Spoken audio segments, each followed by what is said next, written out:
মৰমৰ ছাত্ৰ ছাত্ৰীসকল, স্বাগতম মোৰ ইউটিউব চেনেল পাৱাৰ অফ ৰিডিঙলৈ। আজি মই ক্লাছ 6ৰ হিন্দীৰ লেচন নম্বৰ 2ৰ শৰ্মানা নামৰ কবিতাটো মাতি দিছোঁ, তোমালোকে ধুনীয়াকৈ চাই লোৱা। अनार के दाने लाल लाल, आम भी है मीठे रसाल, इमली की सत्ती इतनी खट्टी, इसका रस मगर मिठा जी। আনাৰসৰ গুটিবোৰ ৰঙা ৰঙা আৰু আম হ'ল মিঠা একবিধ ফল। ইমলি কি সত্তি ইতনি খট্টি, ইমলি মানে তেতলিৰ সোৱাদ ইমানেই টেঙা, ইচকা ৰস মগৰ মিঠা যি, আৰু কুঁহিয়াৰৰ ৰস মিঠা বুলি কৈছে। উল্লু সোতা ৰহতা দিন ভৰ, উট करता रेगिस्तान का सफर, ঋষি মুনি বৰে জ্ঞানী হতে হে। উল্লু মানে ফেঁচাবিলাকে দিন ৰাত ঘূৰে আৰু উটবিলাক মৰুভূমিৰ জন্তু, ঋষি মুনিবিলাক বৰ জ্ঞানী।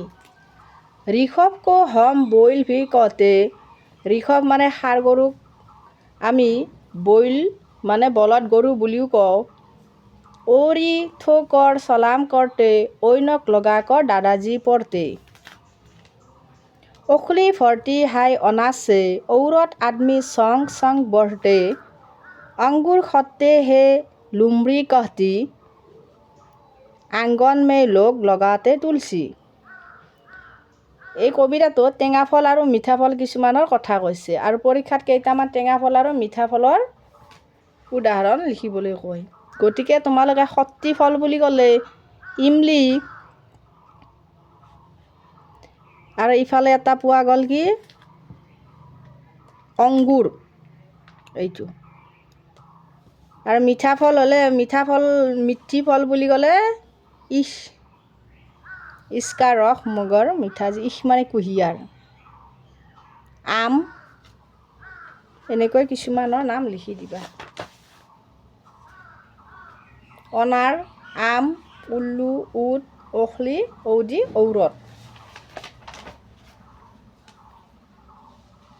এদা হচৌদি উল্লু বানান হ'ব, দীৰ্ঘৌদি ঊন, ঔদি ওখলি, আগ, গছ এইফালে আগ লিখিব লাগিব, অমৰুদ, ঔৰত।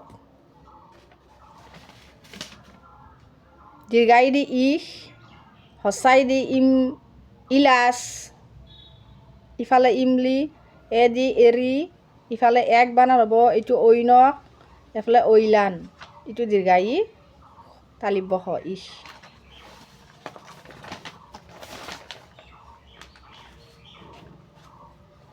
নেক্সট আকৌ ইফালে এটা বানা লিখিবলৈ দিছে।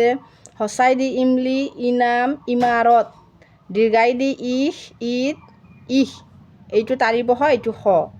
এ দি একতাৰা, এক, এৰি, এ দাৰে ৰ দীঘৰে ৰি, ঐ দি ঐৰাবত, ঐলান, ৰি দি ঋষভ, ঋষি, অং দি অংশ, অন্দা, এনেকুৱা হ'ব বানানবিলাক।